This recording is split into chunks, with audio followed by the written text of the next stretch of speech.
One of the best questions that you can be asking yourself right now when considering a rent-to-own or lease option property is this too much house for me? And this is something you want to assess upfront while you're looking at properties so that 2 or 3 years down the road, you don't regret the decision that you're not able to move forward on an option and you've wasted that hard-earned time and money.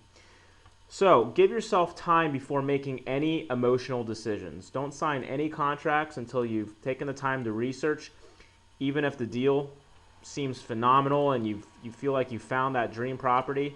If there's any doubt in your mind that this isn't the right place for you to move into, give yourself a little bit of time to talk it over with your spouse, your family, and to make sure that you're making a wise decision.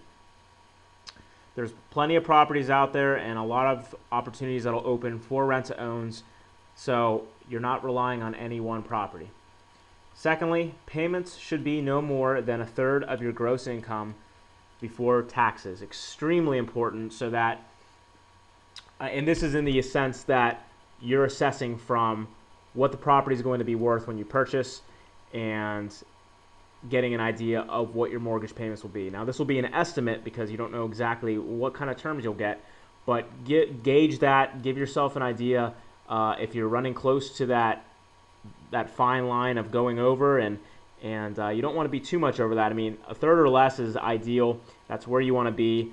You really don't want to try to get anything above that unless it's slightly above, and then maybe there's some flexibility there. But last thing you want to do is get a mortgage that you're not able to keep up the payments and then get back into a situation where you're running up debts again and you're hurting your credit history and everything else. So we want to get you out of that mode and get you into a place where you're in a healthier financial status and you can move forward making payments on a home that you can afford.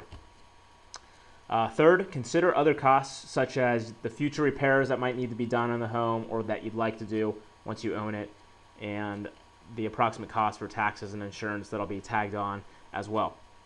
And finally, start setting aside income right now in the event of an emergency for repairs, for that down payment you'll have coming up, for any other emergencies that really aren't foreseen. And it's always good to have that buffer so that you're always protected and you don't find yourself scrambling in a situation that you could have avoided had you been saving in the meantime. So really start to implement that and make that a habit.